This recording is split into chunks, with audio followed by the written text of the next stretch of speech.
feeder, just what I'm feeling. The chord names and shapes look really strange, and it's going to be a really hard song to learn. It isn't really what Grant's doing. In the same way, a lot of songs play against the top of a G, the 3rd fret on the 1st and 2nd. That kind of fairly pretty sound, that sort of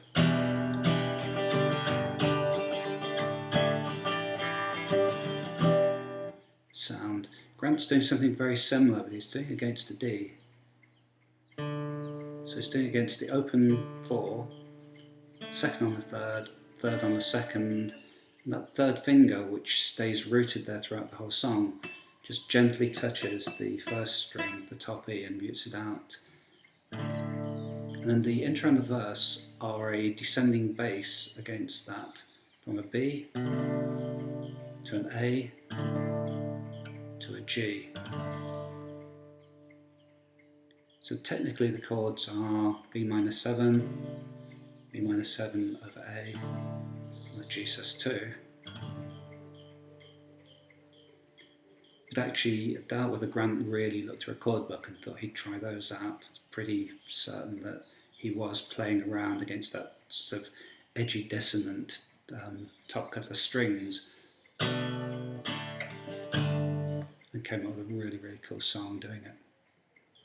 The strumming pattern throughout, and just the intro just starts on 2 hits of that 2nd on the 5th is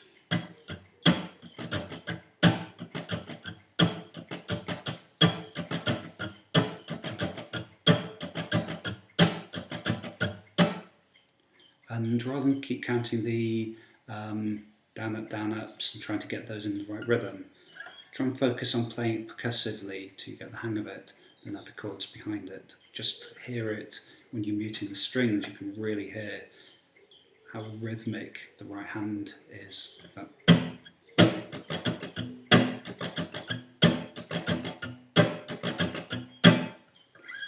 The slightly different ways to get between the B and the A. You can either just lift your finger off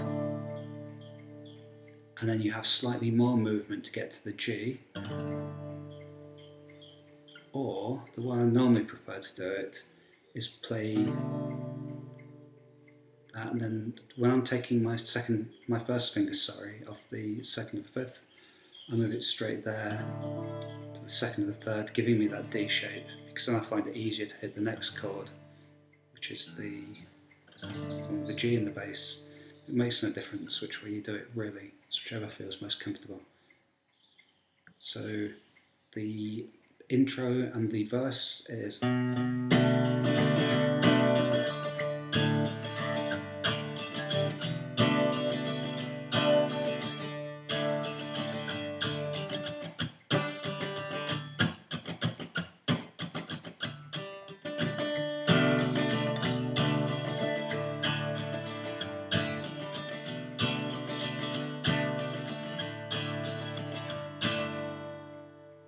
the pre-chorus then takes the same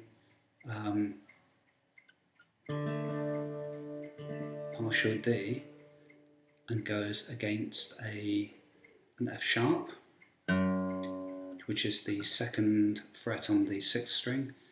I prefer to fret it using my thumb, just reach the thumb over, mute out the 5th with it. Some people might prefer to do it with their 1st finger instead. It's just preference, really, whichever one you find easiest. To the G,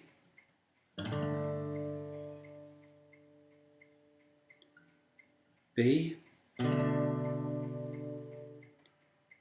back to G, back to the F sharp, back to the G, and then hold on that. That's kind of a pre-chorus. And the coming out of the verse, that would go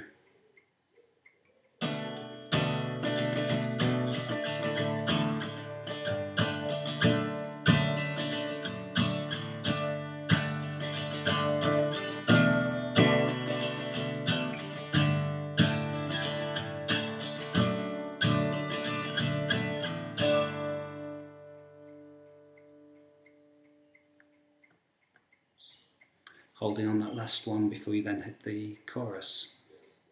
If you're interested in the chord names, that would be a D over F sharp. The rest are the same names we've already learnt. It's just a really cool way of moving the bass around against that jangly sound.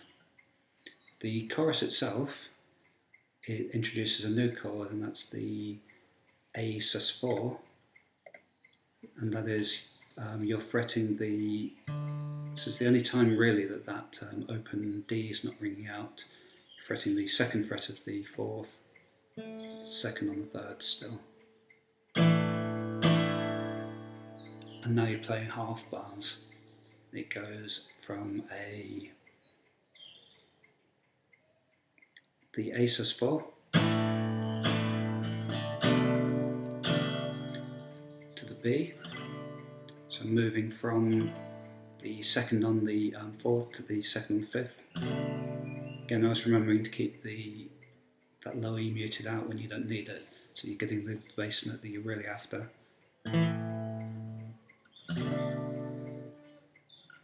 The G, and then the F sharp, and whether you're playing it with your thumb or with your first finger, just whichever feels most comfortable. You're now playing against the 2 changes per bar, that kind of.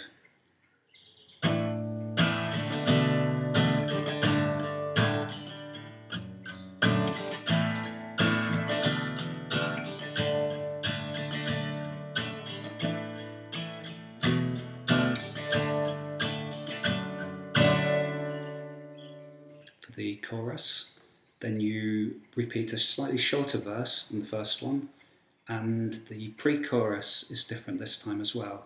Because it's a shorter verse, the pre-chorus, instead of going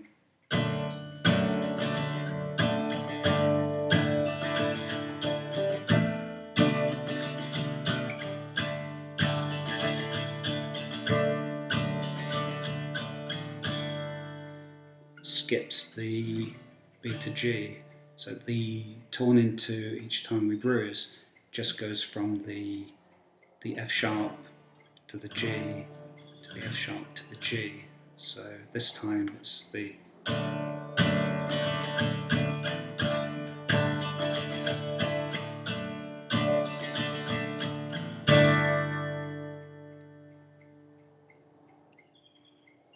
then you repeat the chorus, and coming out of the chorus you get the bridge, and the bridge is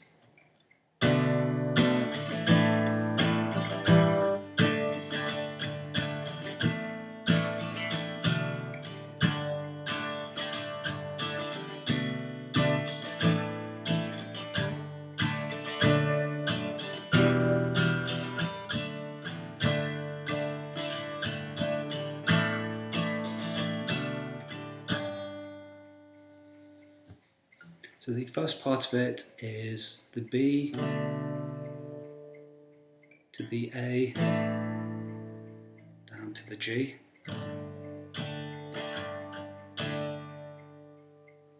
then the A, and a very quick change at the end of that bar from the hit the B, partial G. So the first line,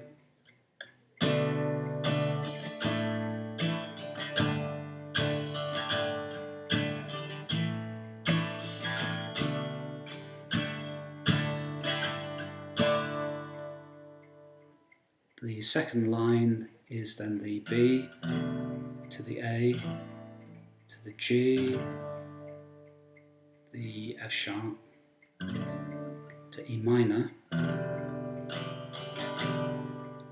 quick change through the F sharp to the G. So the second line,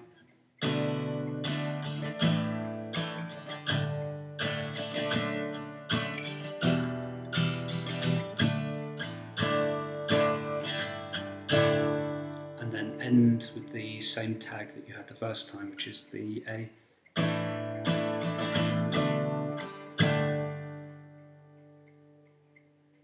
So just playing all the way through the bridge one more time.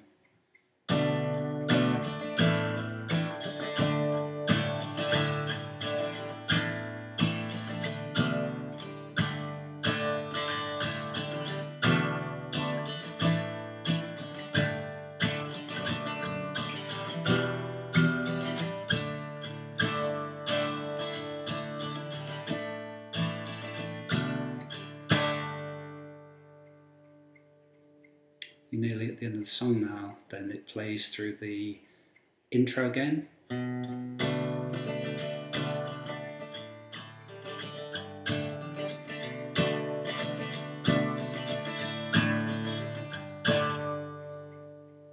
And then plays out through the chorus for the outro. So the chorus again.